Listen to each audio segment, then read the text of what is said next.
There is a war being waged inside of you, a silent and brutal and often completely unconscious war. It is a war between the person you are and the person you pretend to be. It is a war between your soul and your ego. And right now, your ego is winning. But this victory has come at a terrible price. Your happiness, your freedom, your very life. In the next few minutes, the great psychologist of the soul, Carl Jung, will show you how to win this war. You will learn how to recognize the subtle and not so subtle ways that your ego is sabotaging your life. You will understand why it is so hard to change, even when you know you need to. And you will discover the path to true and lasting and deeply authentic freedom. And you'll soon know the difference between the prison of the ego and the liberation of the soul. Part 1. The invisible prison. How to know your ego is in control. Stop for a moment. Think about your life. Are you truly happy? Are you truly free? Or is there a quiet and gnawing and deeply unsettling feeling that something is wrong? That you are not living the life you were meant to live? That you are a prisoner in a prison you cannot see? If so, then you are not alone, and you are not crazy. You are simply living under the tyranny of the ego. And how do you know? How do you know that your ego is in control? There are signs, subtle and not so subtle signs. And the first and most powerful sign is this: you are constantly seeking validation from the outside world. You need to be liked, to be approved of, to be seen as successful or smart or good. Your sense of self-worth is not an inside job. It is a desperate and exhausting and never-ending quest for external validation. You are a slave to the opinions of others, and your ego, your fragile and insecure and deeply terrified ego, is the slave master. Another sign: you are a master of self-sabotage. You procrastinate on your dreams. You refuse opportunities. You push people away. You delay important decisions. This is not bad luck. This is your ego afraid of the unknown. Because to grow, to change, to transform, requires you to let go of the certainties that your ego has built. And your ego would rather live in a familiar hell than an uncertain paradise. And there are other signs: superficial relationships, an inability to ask for help, unresolved resentments, a vague sadness that has no apparent cause. All of this is the ego in action, silently and brutally and relentlessly sabotaging your peace, your self-love, your freedom. And the more you feed this system, the further you drift from your true essence. You become a prisoner of a false version of yourself, a ghost in a life that was never yours. But here is the most painful truth. The ego has no interest in your happiness. It wants control. And for that, it will keep you trapped and dissatisfied and afraid as long as it remains in charge. It will whisper lies in your ear. It will feed you poison. It will do whatever it takes to keep you small and safe and stuck, because your freedom is its death, and your ego will do anything to survive. Part 2. The resistance to change. Why your ego hates your freedom. Now that you have recognized the signs, an inevitable question arises. Why is it so hard to change? Why, even knowing that something is wrong, do you continue to self-sabotage, to repeat patterns, to run away from yourself? The answer lies in the deep and primal, and often completely unconscious fear that your ego has of transformation. And that is exactly what we will explore in this part. Change hurts. Growing requires courage. But what few realize is that the greatest resistance to transformation does not come from the external world. It comes from within. It comes from your ego. And here's the truth that almost no one wants to admit. You are not stuck because you lack strength. You are stuck because there is a part of you that does not want to change. That part is your ego. The ego hates change, and not because it is lazy or stupid or evil, but because it was created to protect you from pain. The problem is, it does this in the most primitive way possible, by avoiding anything and anyone that threatens the identity structure it has built, even if that identity is suffocating you, even if that identity is killing you. You see, the ego sustains itself on certainties. It needs to believe it knows who you are, how the world works, what to expect from people.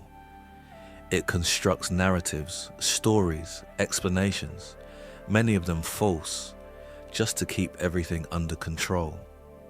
And when you start to question these truths, the ego panics, because to change means to admit that perhaps you have lived a lie, that perhaps much of what you believe to be you was just adaptation. It was just survival. It was just a mask. Carl Jung spoke about this process in depth. He said that the ego must be discentered for the self, the true center of the psyche, the totality of being, to emerge. And this does not happen smoothly. It is a collapse, a direct confrontation with the shadow, with everything you have rejected, denied, or buried within yourself. That's why so many people flee from self-knowledge. Because to know oneself is not a peaceful stroll through illuminated landscapes. It is a descent into the underground. It is facing chaos. And the ego knows this. It knows that if you truly delve deep, if you look at yourself with brutal honesty, it will lose control. And so, it sabotages. It creates distractions, dramas, rationalizations, resistances.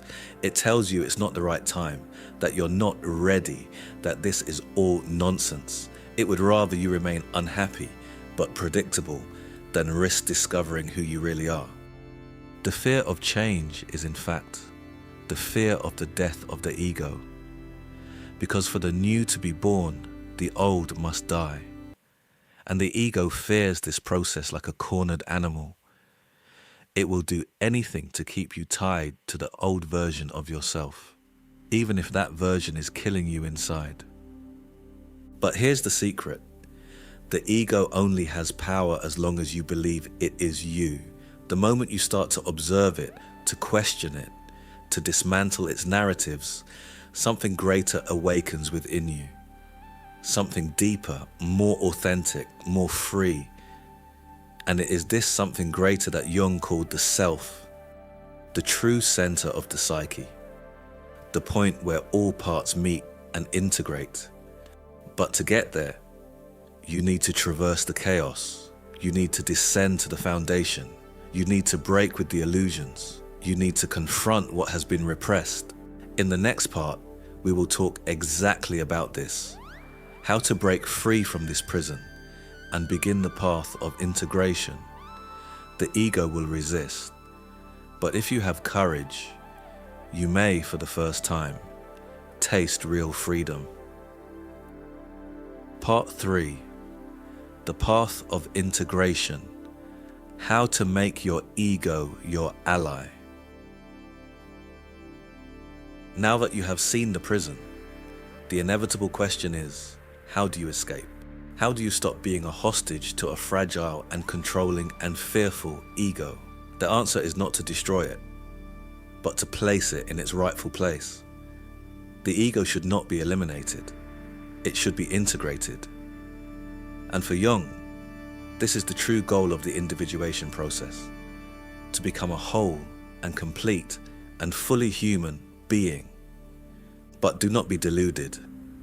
This path requires more than reading and reflection and good intentions. It demands a direct and often painful confrontation with what you have avoided your entire life. because everything you have suppressed, your traumas, your wounds, your unresolved emotions, is alive within you. They have merely been pushed into the basement of your psyche, and they are running the show from down there. To be free, you must go down into the basement. You must turn on the light. You must face the monsters. And how do you do this? There are 3 essential steps. First, you must practice radical self-observation. You must become a detective in your own life. You must watch your thoughts, your emotions, your behaviors without judgment. You must ask yourself, who is speaking right now? Is it my true self, or is it my ego? Is this a reaction, or is it a choice? Is this fear, or is this freedom? You must become a master of your own inner world. You must learn to distinguish the voice of your soul from the voice of your ego. And the more you do this, the more you will realize that you are not your ego. You are the one who is watching your ego. And in that watching, there is freedom. Second, you must feel your feelings, all of them. The anger, the sadness, the fear, the shame. You must stop running and distracting and numbing yourself. You must allow yourself to feel what you have been so desperately trying not to feel. Because your feelings are not your enemy. They are your guide. They are the messengers of your soul. They are telling you what is true, what is real, what needs to be healed. And when you allow yourself to feel them fully and completely and without judgment, they begin to move, they begin to transform, they begin to release their hold on you. And third, you must take new action. You must do the thing you are afraid to do. You must have the conversation you are afraid to have. You must set the boundary you are afraid to set. You must choose the path that your soul is calling you to, not the path that your ego is telling you is safe, because it is in the new action, in the courageous choice, in the leap of faith, that you break the spell of the ego. You show your ego and yourself that you are no longer a prisoner, that you are free. And the more you do this, the more you will realize that the fear was always worse than the thing itself, and that on the other side of fear, there is a life that is more real, more authentic, more alive than you could have ever imagined. Part 4, the liberated life, how to live beyond the ego. So, what does it look like, this liberated life, this life beyond the ego? It is not a life without problems or pain or struggle. It is a life where you are no longer a slave to your problems, your pain, your struggle. It is a life where you are the master of your own inner world. A life where you are the captain of your own ship. A life where you are the author of your own story. In this life, you are no longer seeking validation from the outside world. You have found it within yourself. You are no longer afraid of change. You have embraced it as the very essence of life. You are no longer running from your feelings. You have learned to listen to them as the whispers of your soul. You are no longer sabotaging your own happiness. You are actively and courageously and joyfully creating it. This is not a destination, it is a journey, a lifelong journey of self-discovery, of self-healing, of self-love. And it is the most important journey you will ever take, because it is the journey back to yourself, back to the person you were always meant to be, before the world told you who you should be, before your ego built its prison, before you forgot who you truly are. And here is the beautiful and paradoxical truth. The more you do this work, the more you integrate your ego, the more you become your true self, the more the world will respond to you in a new way. You will attract people who see you and love you for who you are, not for who you pretend to be. You will find opportunities that are aligned with your soul, not with your ego. You will experience a sense of peace and joy and freedom that you never thought possible. Because when you are no longer at war with yourself, you are no longer at war with the world. When you are no longer a prisoner of your own mind, you are free to create a life that is a true and beautiful and powerful expression of your own unique and magnificent soul. This is the promise of the Jungian path. This is the promise of a life lived in alignment with the self. This is the promise of a life that is not just survived, but that is truly and deeply and magnificently lived. So, the question is not whether you are capable of this transformation. The question is, are you willing? Are you willing to do the work? Are you willing to face the fear? Are you willing to descend into the darkness in order to find the light? Because if you are, then everything changes. Your life becomes your own. Your ego becomes your ally. Your soul becomes your guide. And you become finally and completely the person you were always meant to be. The journey is long. The path is not easy, but the destination is worth it. The destination is you. Let me be clear. This is not about becoming perfect. This is not about transcending your humanity. This is not about becoming a saint or a guru or a fully enlightened being. This is about becoming real. This is about becoming whole. This is about becoming you, the real you. The you that has been buried beneath layers of conditioning and fear and false identities. The you that has been waiting patiently and quietly and hopefully for you to come home. And here is the paradox. The more you do this work, the more you integrate your ego, the more you become your true self, the less you care about what others think of you. Because you have found something far more valuable than external validation. You have found internal validation. You have found self-love. You have found self-respect. You have found self-trust. And when you have these things, you are unstoppable. You are unshakable. You are free. There is a story that Jung tells about a patient who came to him, completely overwhelmed by anxiety and depression and a sense of meaninglessness. And Jung listened, and then he asked the patient a simple and devastating question. What if the life you are living is not your life? What if it is the life that your ego has constructed out of fear and out of a desperate need for control? What if your anxiety and your depression and your sense of meaninglessness are not signs that something is wrong with you, but signs that something is wrong with the life you are living? The patient was shocked. What do you mean? And Jung said, I mean that your soul is trying to tell you something. It is trying to wake you up. It is trying to show you that you are living a lie.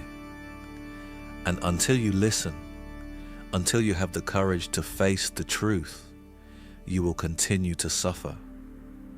Not because the world is cruel, but because you are betraying yourself. The patient left Jung's office and went home and sat in silence. And for the first time in his life, he listened. He listened to his soul. He listened to what it was trying to tell him. And what he heard was this: you are living the wrong life. You are in the wrong job. You are in the wrong relationship. You are betraying yourself every single day.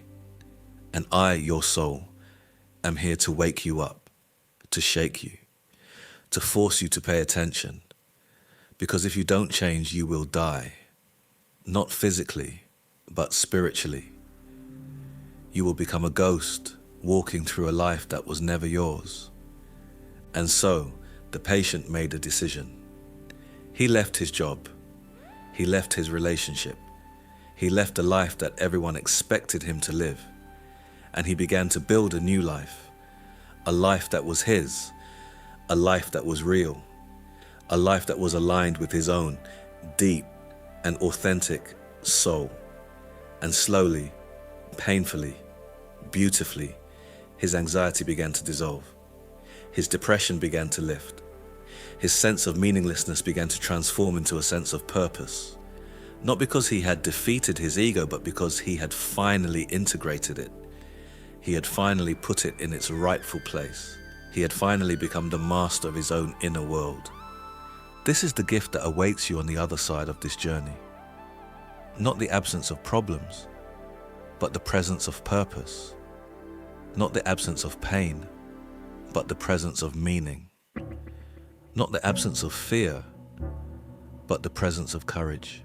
This is the promise of the Jungian path. This is the promise of a life lived in alignment with the self. This is the promise of a life that is not just survived, but that is truly and deeply and magnificently lived. And the most beautiful part, when you do this work, when you make this journey, when you become this person, you give others permission to do the same. You become a living example of what is possible. You become a light in the darkness. You become proof that another way of living is available. You show the world that it is possible to be broken and also to be whole. That it is possible to be afraid and also to be brave. That it is possible to be human and also to be free. So, the question is not whether you are capable of this transformation. The question is, are you willing? Are you willing to stop running? Are you willing to turn and face the fire? Are you willing to listen to your soul instead of your ego? Are you willing to descend into the underworld of your own psyche and to return with the treasure of your own authentic self? Because if you are, then everything changes. Your life becomes your own. Your ego becomes your ally. Your soul becomes your guide. And you become finally and completely the person you were always meant to be. This is not the end. This is the beginning. The path is calling to you right now, in this very moment. And all you have to do is listen. All you have to do is take the first step. All you have to do is say yes to your own magnificent and terrifying and beautiful soul. The journey is long. The path is not easy, but the destination is worth it. The destination is you, the real you, the whole you, the free you. And that, my friend, is the greatest gift you could ever give yourself and the world.